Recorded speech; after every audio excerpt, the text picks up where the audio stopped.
Praise God, everybody who is here. Please subscribe, like, comment, share. And today we would like to have a little sharing from Matthew chapter 26, verse 40 to 41. And it reads, "When he returned to his disciples, he found them asleep. He said to Peter, 'So you could not keep watch with me for 1 hour? Watch and pray that you may not undergo the test. The spirit is willing, but the flesh is weak.'"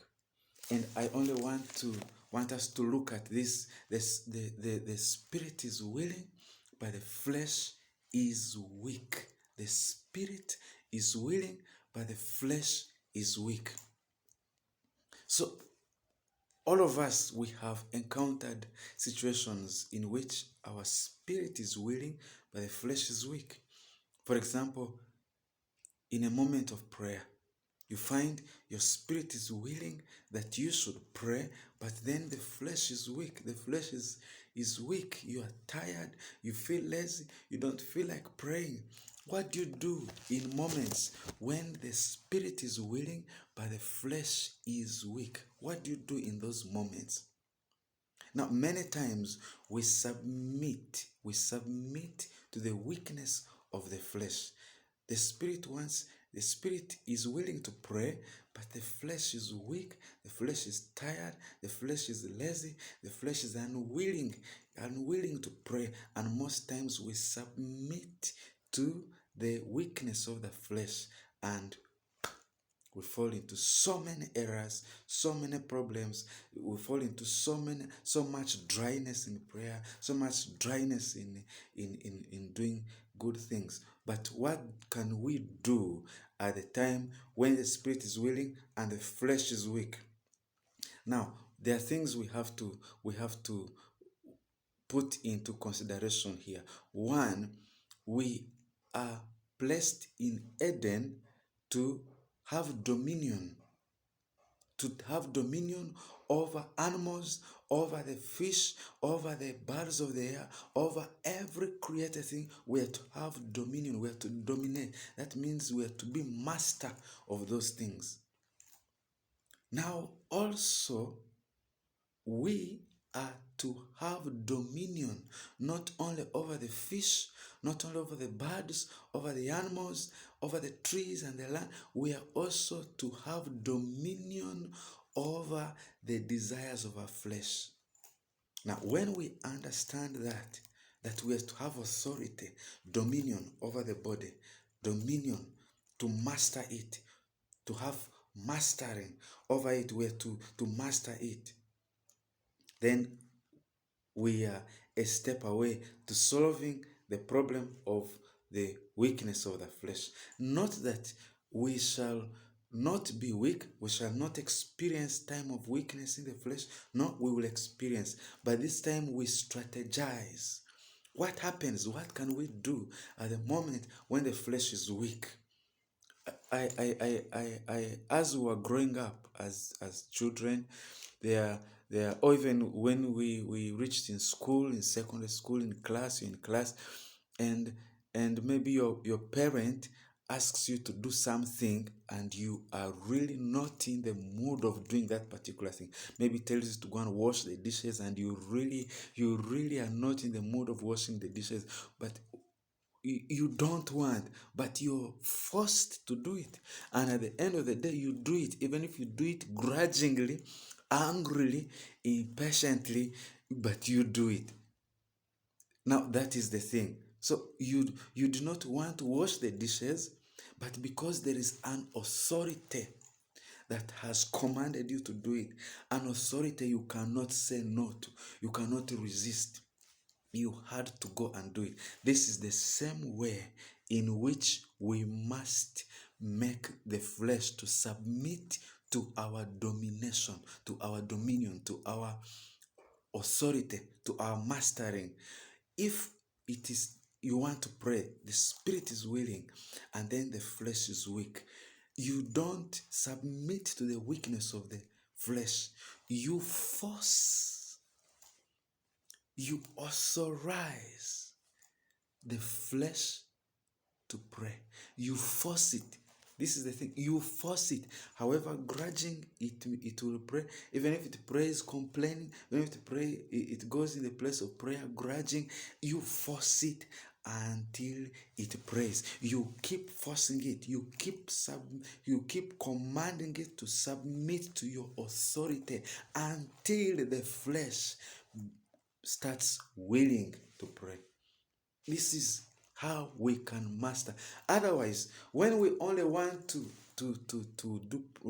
enter in prayer when the flesh is willing, when we only want to enter in doing good things when only the flesh is willing, there is not much good we are going to do. There is not much prayer we are going to do. Why? Because the flesh is always rebelling against the spirit.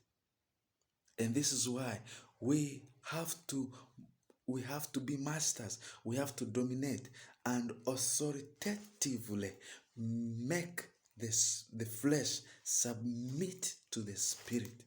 Make the flesh submit to the spirit. Make it submit. Yes, you're feeling lazy to pray. But what about you force the prayer until to such a point that the flesh submits to the spirit? Peter, James, and John were in this, they were weak. They were feeling weak. But what did Jesus say? Get up.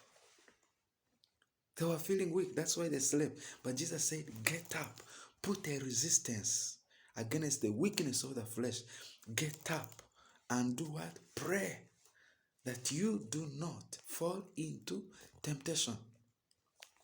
You do not fall into temptation. But what happened? What happened? Peter fell into the temptation. The first time he chopped the ears of one of the servant of the high priest. Then he denied Jesus. Not once, not twice, 3 times. He fell into the temptation. James too fell into the temptation. The only person who did not fall into the temptation was John.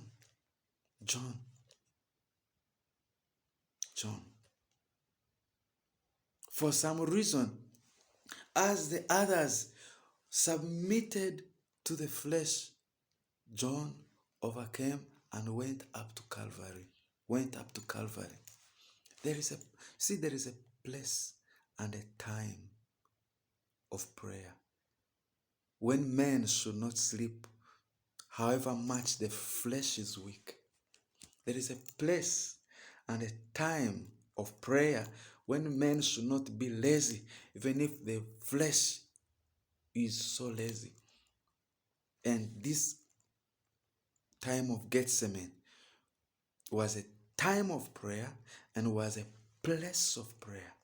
Now, this was already late in the wee hours of the night. When we talk about time of prayer, I'm not speaking in terms of hours, but I'm speaking in terms of circumstances, in terms of situations.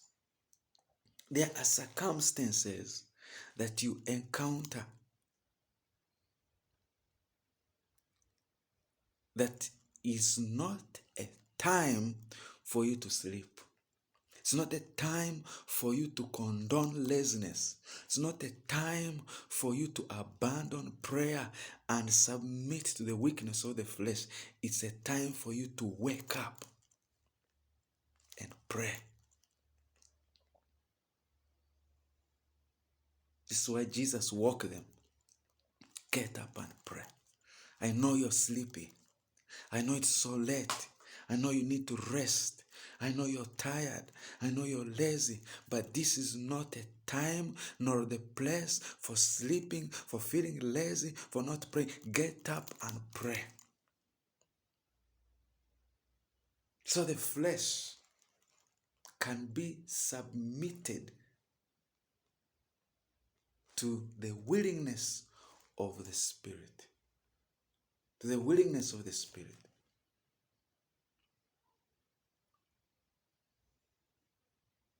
Many times when we were in secondary schools and it's time for morning prep, you really want to sleep. But there is a force. You are forced to go for morning prayer. And when you reach there, you read. You read. But how did we overcome that morning sweet sleep? Why? It's because there was a bell. 2, there is someone who wakes you up. 3, sometimes the teachers will be moving to wake people up with canes. So as to subject the sleepy body to an active mind that can concentrate and read. So when the flesh is weak, it does not mean that we submit to the weakness of the flesh. No, does not mean that. We put a resistance. We put a fierce resistance. Put a fierce resistance. In some writers of the scriptures, some of them say, flee, flee. Paul says, flee. And he says somewhere, put to death the flesh and its desires. Put to death. To put to death the flesh and its desires is to do violence to it. And this also, Jesus says that ever since the time of John the Baptist, the kingdom of heaven has suffered violence, and only the violent, they take it by force. When the flesh shows off weakness, you put a violence against it. You've put a violence against it. And what is that violence? You force it. Only the violent taketh by force. You force it. You force it. Your flesh does not want to pray, but the spirit is willing. You force the flesh to submit to prayer. Only the violent take the kingdom by force. It's time for morning mass, and it is you're feeling cold, you're feeling enjoying the flesh. Become violent, throw the blanket away. It's raining and it's time for Sunday mass, and the flesh is saying, you see, it's raining. Only the violent take the kingdom by force. So we must force the flesh to submit to the spirit. Submit to the spirit. Thank you very much. May God bless you and have a very wonderful time. Praise God.